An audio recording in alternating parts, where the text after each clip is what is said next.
Hello, dear. You're welcome to another edition of TV Guest. My guest today is Chief Ese of Wakwa.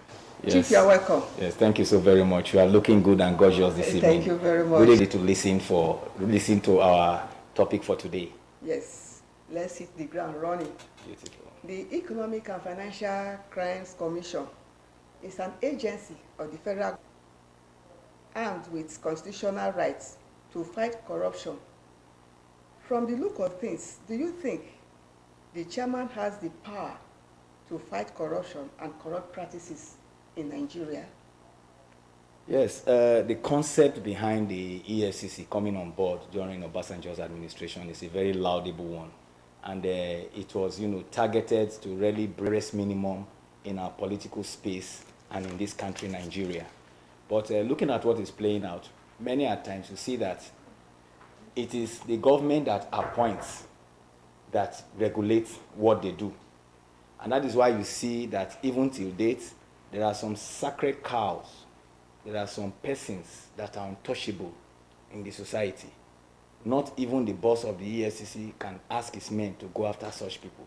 So I want to believe that the EFCC still need more powers, to go after anyone they have evidence against that have really erred or that have gone beyond the constitutional provision for the rights of Nigerians and others who are visitors or non-indigenous of Nigeria.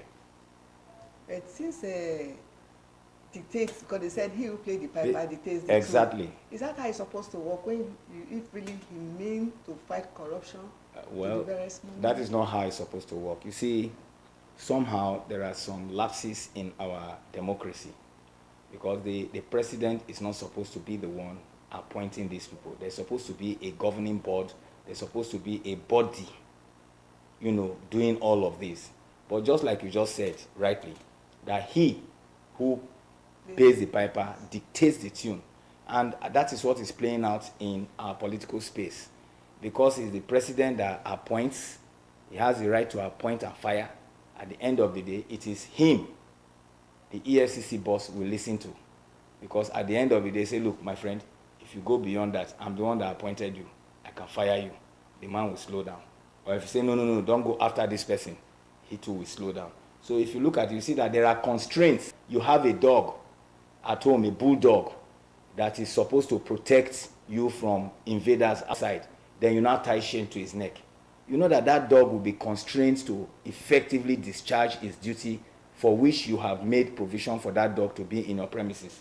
But when you leave the dog to go on his own, it will go after any person who try to incur into your premises uninvited. So that is how I want to explain what the EFCC is going through in the hand of the government. What do you think is the main reason why past chairmen of EFCC have always been caught in the web of corruption? Well, you see, the office of the EFCC is a very tempting office. And it takes someone who really have that guts, who have that transparency of purpose to run such an organization, to run it without getting his or her hands soiled. Now, first and foremost, they go after these criminals who have one way or the other defrauded Nigeria or gone beyond the constitutional provision of the office they occupy.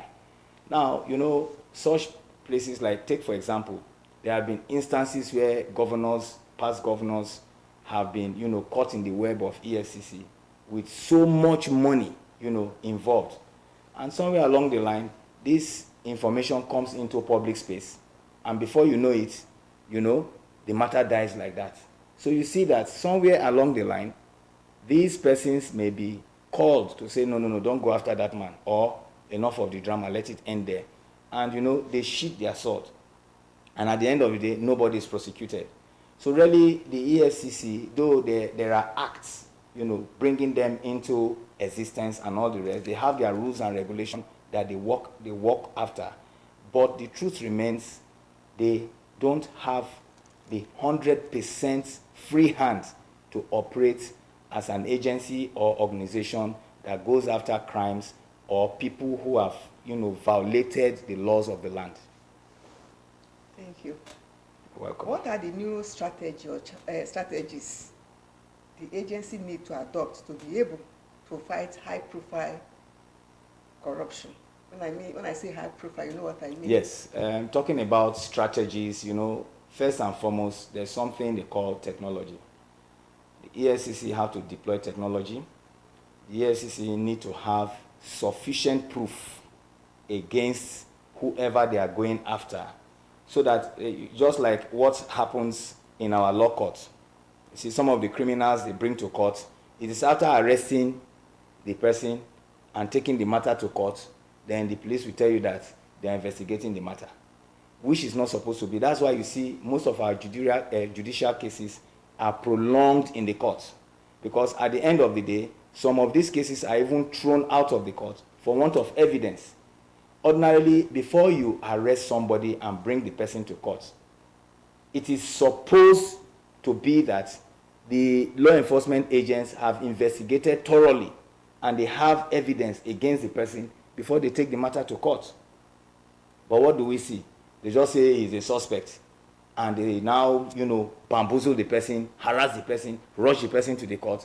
Then you now begin to say, okay, what are the evidence you have against this person? That's when they say, okay, we are still investigating.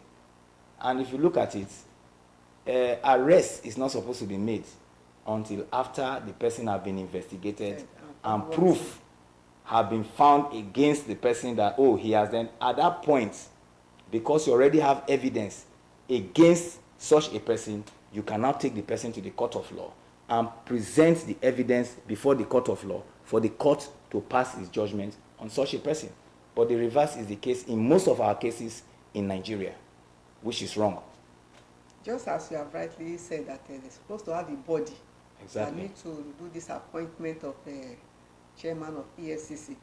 Now, Mr. President is now in charge of appointing chairman and whoever. From the look of things, do you think Mr. President is really ready to fight corruption in Nigeria? Well, like you rightly said at the beginning of the program, that he who pays the piper dictates the tune.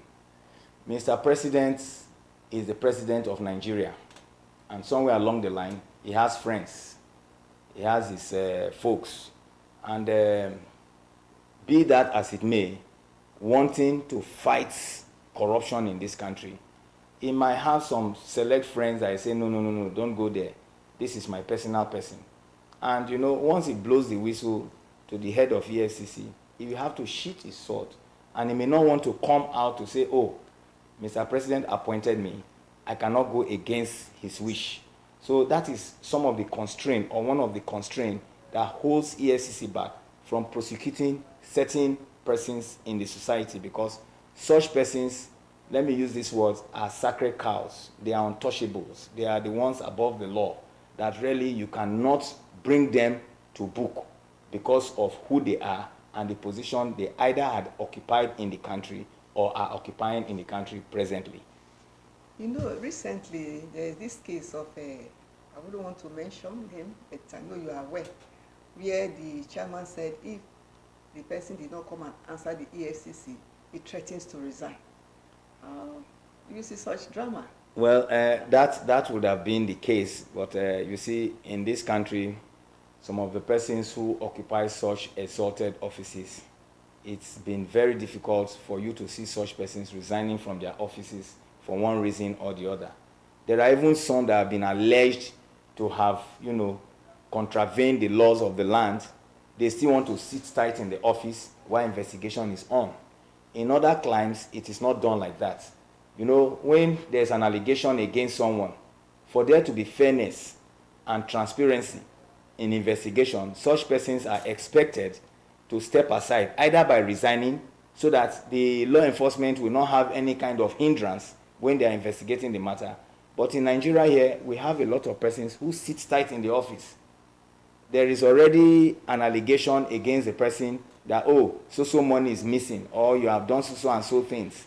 Instead of him to step aside and let the law enforcement agent carry out with their investigation, he sits tight in the office and try to doctor documents and try to block the law enforcement agent from having a free hand to really carry out the investigation for which they have been put in place to make sure that crime and corruption reduces in Nigeria.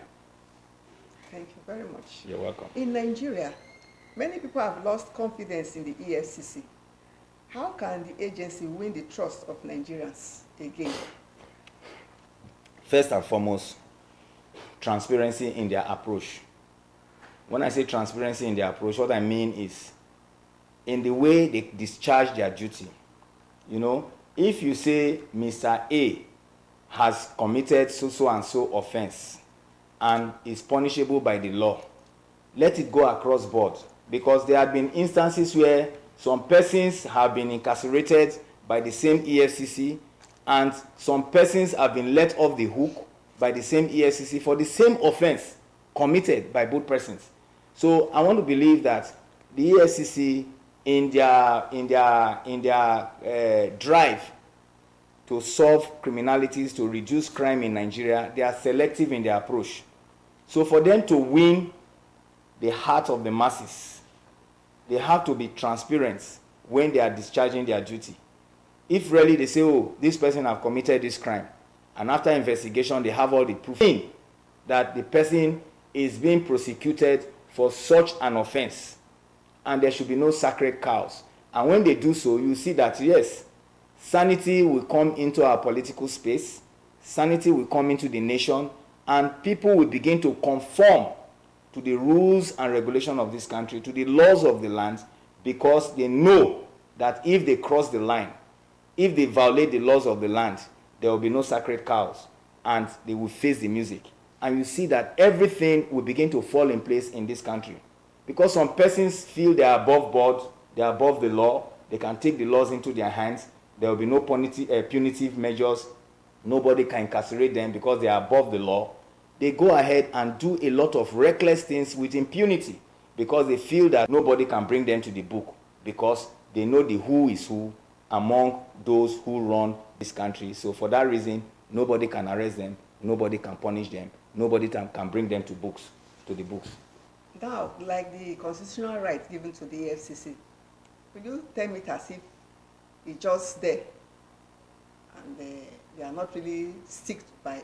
If you look at the laws, the edict that brought EFCC into existence, it is wonderful. Okay. Our policies on paper have always been very wonderful. But at the stage of implementation, that's like for the EFCC, the name implies Economic